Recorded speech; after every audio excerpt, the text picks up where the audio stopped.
Hey guys, I'm down here. Guess who we found? Beautiful Megs, me and Markle. We're finally back reunited after Wellington.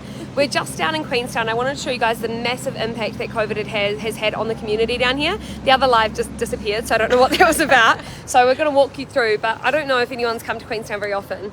This bar here, it's on the corner of, I'm just going to point and say that road. So this used to be super popular. It's underneath like backpackers. There were heaps of people in here all the time. And now it is cobwebs and nothing. The whole building's empty. Everything's been pulled down. It's just desolate, and this used to be such a fun place to come. I know heaps of the young people used to come here. There used to be lots of the party bus trips and the walking pub tours and stuff would all be down here.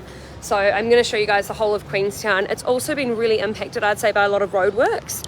So you can see here that, all of that's been dug up. It's not exactly roadworks, it's the wee parky area. But if we come down here, pretty much the whole of Queenstown in the CBD is packed with roadworks. Lots of roads are closed, which would have a huge impact on the amount of traffic that comes down near the shops of Queenstown as well.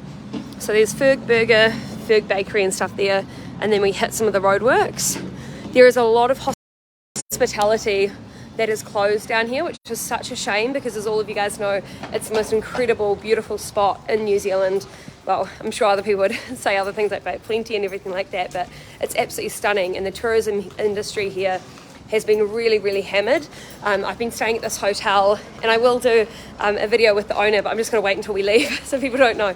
But he has had a really awful time, and he has been really affected not only by the tourism, but every aspect of his life has been flipped upside down by the decisions that the government has made. So it's been really awful for him, and they're just such lovely people. So I can't wait to help promote their hotel because it's so beautiful. So this is some of the roadworks. Look at wee Meg's looking cute. This is just some of the roadworks in Queenstown that'll be impacting the businesses, wrapping right the way down every single street that you can see. Talking to a business owner earlier, she was saying that there's been such an impact on all of the products that they usually stock, because often a lot of it would be Kiwiana type stuff, and now no one's buying any of it. It'll be really interesting. I know today's going to be a big day for a lot of people because, oh look, here we are. Another place is closed. It's just so sad seeing places shut down. My partner and me walked around on Saturday night and there was hardly anybody out.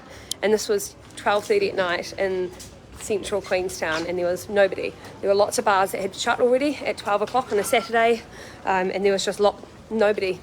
Hardly any people around. There was no lines. When I was here on Friday night, I thought it was Monday. There was no one out. There was no bars open. It was really sad actually, because last time I was in Queenstown in July 2021, it was pumping. Winter festival, lots of people around, and really sad to see it.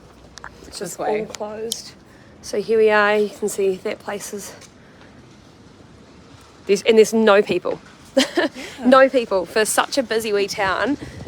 What do you think the mental health toll is like on business owners and tourism operators here? Oh, well, imagine if you had your business and it's going under, like the people we know from the hotel you're going to talk about. They had just bought out a business partner right in 2019. And of course, how are people coping when their business is about to go under? Yeah. Not great. And it's a stress on families as well. I know these people that we were talking to, they said their family's been really divided by it. So not only is your business being divided by it, you've got no tourism, your family's all pulled apart, and there's no income. What do you do?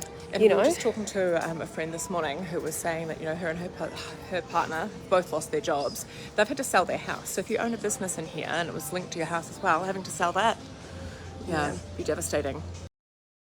So here we've got more shops are shut. So this shop used to have amazing possum fur and a lot of Kiwiana stuff. They're completely gone now. Completely closed. Now, for anyone that likes to party, which is definitely not Megan, definitely, the timing of that was perfect. So this is Winnie's. So this place is really, really popular bar. It's always absolutely pumping. And there were no lines out here on Saturday when we came past. Maybe there were earlier, but there was no lines, hardly any people, and it would normally be like the busiest bar in Queenstown. Nothing. I think as well, when your business starts failing, you end up spending more hours trying to make the business run, so you end up doing less of the things you need for your well-being in life. You're taking less time for yourself, less family time, so working harder and having less money and getting further and further into debt is just going to end up increasing depression and anxiety rates and increasing suicide rates. Yeah. So it'll be cool because tonight, midnight, mandates are dropped around New Zealand for specific areas. Megan, who's a mental health nurse, is still not allowed to go back to work to help save lives, which is a real shame. But this is a real shame. That sounded so callous. I love her. It's horrible. It's absolutely It is awful. crazy. But if I was vaxxed, I'd be able to go to work even if I have COVID. Yeah, so that's Ridiculous. Yeah, that's what they're doing at the moment in the hospitals here. So midnight tonight, people are allowed back in. So it's going to be interesting to see when we come down here. This is Monday, to come down here tomorrow and see, are there more people out and about? Are there more people in the restaurants? What's going on? And we can have a chat to people and see if it's because they are finally allowed back out or if it's just because they felt like coming out more on a Tuesday than a Monday. So that'll be cool. Here's another place that's closed. So, and the street is very, very quiet for Queenstown. People. This certainly doesn't look like the Queenstown I knew. Yeah, it's just gutting, and I hate thinking that this is across New Zealand. Yeah. You know, this place says sorry, we're closed due to short staff.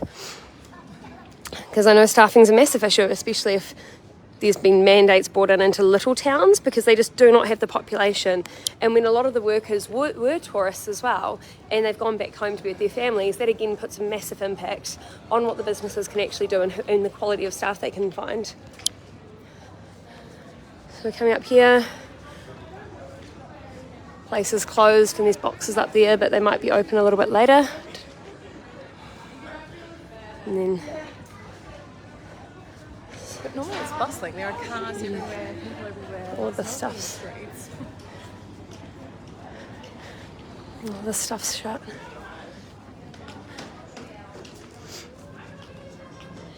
And there's more roadworks down this road down here as well.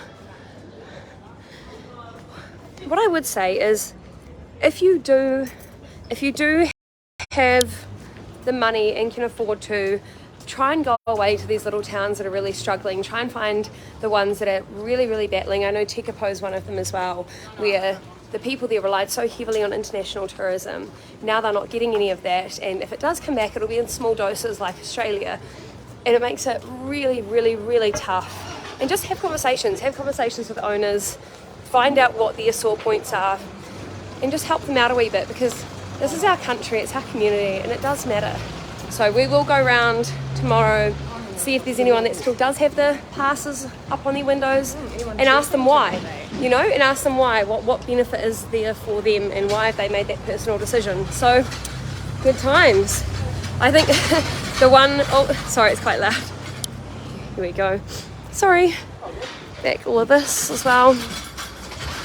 The one thing I am the most curious about, no more jittery guys. The one thing that I'm the most curious about, so loud, is to see if any churches still mandate. That's the one thing truly that I'm fascinated about the most, because I really, really want to understand the decision that those churches make if they choose to keep going with it. So if you are involved in any church and they do keep it up, send me through your videos or photos of it, because I'd love to see it, and I'd love to try and contact them and have a chat to them about it. All right, see everyone. Thank you so much. Bye. Bye. Nice Bye. to see you guys. We'll come back tomorrow and we'll show you guys tomorrow if there are anyone and what's happening and how busy it is.